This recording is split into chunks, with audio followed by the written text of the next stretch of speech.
पहले विवाद, फिर मौत और उसके बाद बदल गया पूरे गांव का माहौल।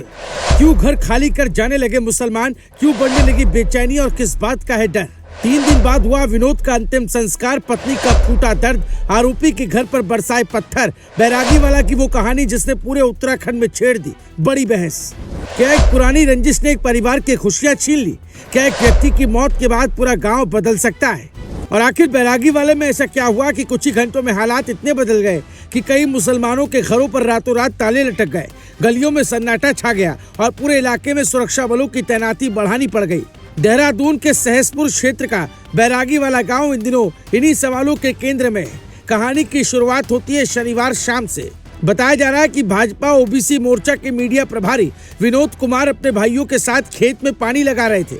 इसी दौरान पड़ोसी खेत को लेकर विवाद शुरू हुआ। शुरुआत में ये सामान्य कहासुनी जैसी लग रही थी, लेकिन कुछ ही देर में माहौल गर्म हो गया।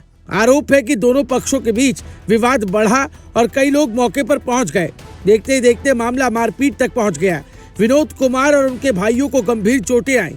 उन्हें अस्पताल ले जाया गया, लेकिन उपचार के दौरान विनोद कुमार की मौत हो गई। लेकिन क्या ये सिर्फ खेत में पानी लगाने को लेकर हुआ विवाद था, या फिर इसके पीछे वर्षों पुरानी रंजिश की परतें भी छिपी हुई थी?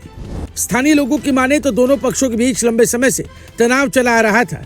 आरटीआई के जरिए जानकारी मांगने, स्थानीय शिकायतों और ग्राम समाज की जमीन से जुड़े मुद्दों को लेकर पहले भी विवाद की स्थिति बनती रही थी। क्या वही पुराना विवाद आखिरकार इस दुखद अंजाम तक पहुंच गया? ये सवाल अब जांच एजेंसियों के सामने भी है। लेकिन कहानी यही खत्म नहीं होती।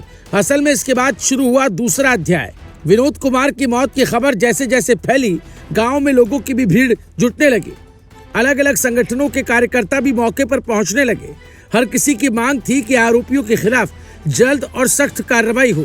लोगों का आक्रोश बढ़ रहा था। माहौल लगातार तनावपूर्ण होता जा रहा था और फिर बैरागी वाला की तस्वीर बदलने लगी। बताया जा रहा है कि गांव के कई मुस्लिम परिवारों ने एहतियात के तौर पर अपने घर छोड़कर रिश्तेदारों के यहाँ जाना उचित समझा। कई घरों पर ताले लग गए। कुछ लोग जल्दबाजी में घर छोड़कर निकल गए। इसी बीच एक और तस्वीर ने लोगों को भावुक कर दिया। ये तस्वीर थी विनोद कुमार की पत्नी की। पति को खोने के बाद उनका दर्द कैमरों में कैद हो गया। रोते हुए, इंसाफ की मांग करते हुए और आरोपियों के खिलाफ सख्त कार्रवाई की अपील करते हुए उनकी तस्वीरें पूरे क्षेत्र में चर्चा का विषय बन गई।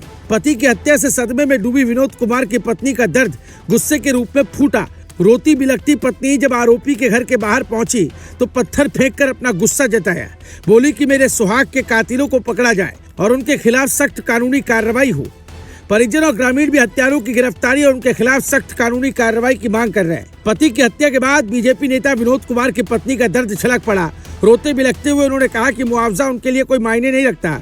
उनके दोनों बच्चों के सिर से पिता का साया उठ गया है। उन्होंने आरोपियों को सख्त सजा देने और बच्चों के भविष्य को सुरक्षित करने की मांग की। उधर पुलिस लगातार आरोपियों की तलाश में दबिश दे रही है। प्रशासन का कहना है कि स्थिति पर नजर रखी जा रही है। गाँव में सुरक्षा व्यवस्था बढ़ा दी गई है।